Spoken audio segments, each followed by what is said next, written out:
आम्ही शाळू सोबती होतो. जयपूर असलेला आम्ही एकत्र होतो वर्गात.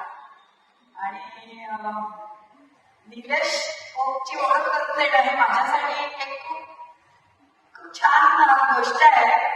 कारण तो आणखी एकाच इन्स्टिट्यूटचे विद्यार्थी होत, इन्स्टिट्यूट ऑफ केमिकल टेक्नॉलॉजी, ज्याला युनिव्हर्सिटी म्हणतात.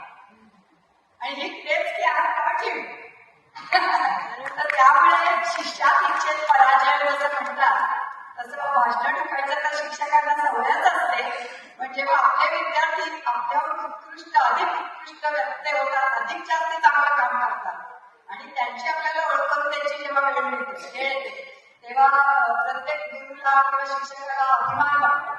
आणि पहिलेच त्याच्याशी म्हणजे व्हॉट्सअपवरती खूप आमच्या गप्पा होता. तर असं मला कळलं की त्याचं माझ्यावर गोडवले, मी माझी गोडवले, स्मिता गोडवले.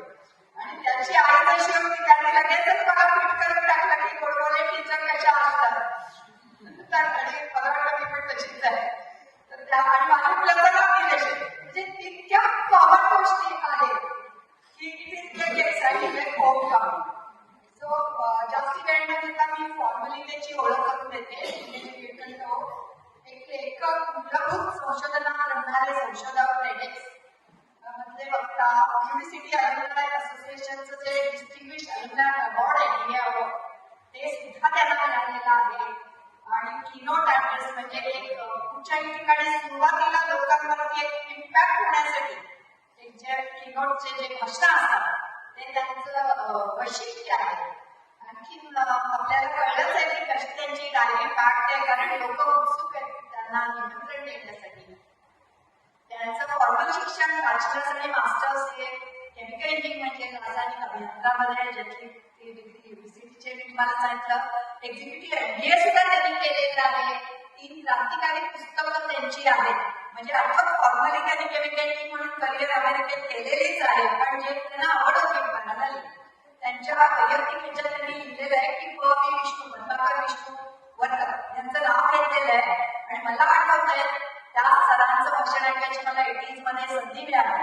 आणि स्वयंभू पुस्तक जेव्हा त्यांचं प्रकाशित झालं भीमावरती, आणि मेडिकल डॉक्टर असून त्यांनी जेव्हा त्याच्यात खगोलशास्त्राचे रेफरन्स घेऊन ते सगळं त्याचं टायमिंग कसं काढता येईल हा कॉन्सेप्ट दिला. आणि मला वाटतं निलेशने नेहमीच वेळोवेळी म्हटलेलं आहे की ते वर्कर सर हे त्यांच्यासाठी गुरुस्थानी होते आणि ते असताना करून दाखवलेलं आहे.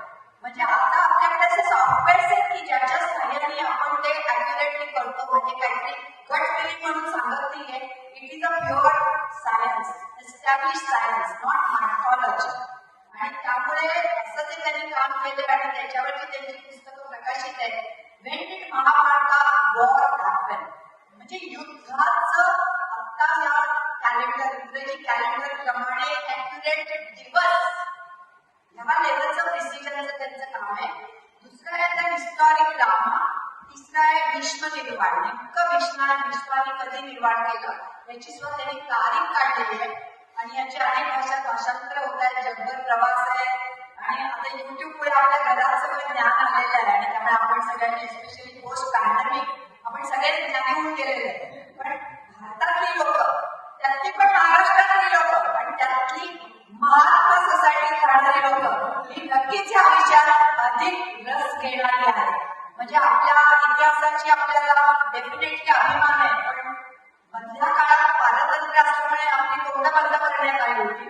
तर आता परत आपण सायंटिफिकली विथ प्रूफ दाखवून देतोय की आपल्याला किती हजारो वर्षाचा रिच वारसा मिळाला.